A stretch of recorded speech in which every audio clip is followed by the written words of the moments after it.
loss of PhilHealth amounts to 90 billion pesos for this year alone. And if the pandemic continues until next year, the agency will incur 147 billion pesos of operations loss. Santiago adds that PhilHealth may stop operations by 2022, and the only way to save the agency is for the government to give additional subsidy to PhilHealth. Top officials of the health insurance company were grilled due to the alleged corruption and misuse of funds.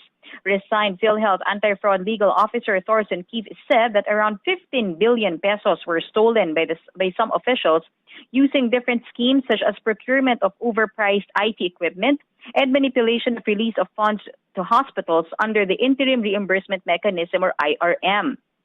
Senator Ping Lacson called out PhilHealth for releasing millions of pesos to hospitals which are not attending to COVID patients when the IRM was actually designed particularly for COVID-19 response. Lacson presented several documents showing that PhilHealth released as much as 45 million pesos to a dialysis clinic which does not treat COVID patients. Around 226 million pesos were also given to maternity care providers.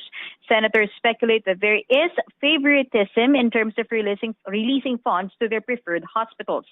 But PhilHealth President General Ricardo Morales said he only allowed the release of such amount to the dialysis centers and maternity providers because they appealed to PhilHealth and asked for help.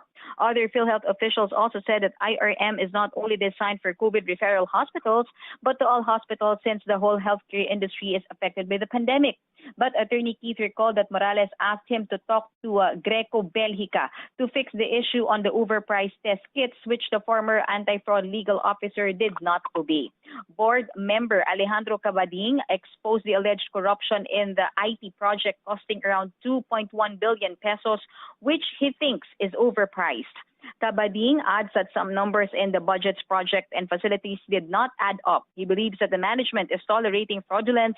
However, Morales sees nothing wrong with the budget for the IT project. He says it only needs to be explained well to the board members since it is very technical.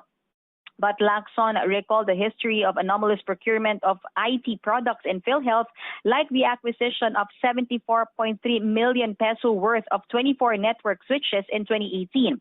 PhilHealth requested for another batch of network switches in 2019, costing around 4.8 million pesos. But when it was audited, it only costs around 939,000 pesos.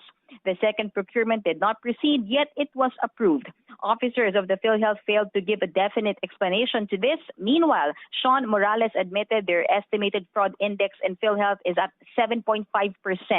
This means that out of the 136 billion peso benefit payments last year, 10.2 billion pesos was lost to fraud. If this continues with the 240 billion peso projected expenditure next year, around 18 billion pesos will be lost to fraud again. Sean?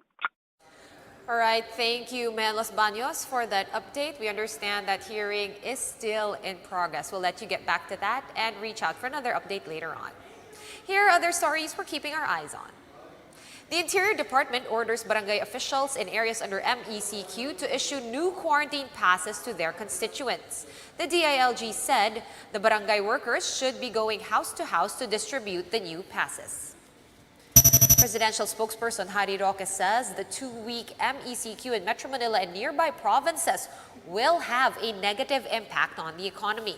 Roque added that the country's economy cannot handle another 2 weeks of lockdown.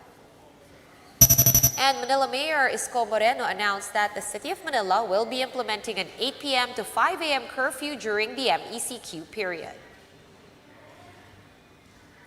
For more updates, follow News 5, The Philippine Star, and Business World online. Visit our website, onenews.ph, for more in-depth analysis. You can also catch One News on the Signal Play app. Register for a free account now at www.signalplay.com and stream One News live anytime, anywhere. We now throw you back to the Senate Committee of the Whole as they continue with their probe into the alleged corruption in PhilHealth. I'm Sean Yao. We are One News.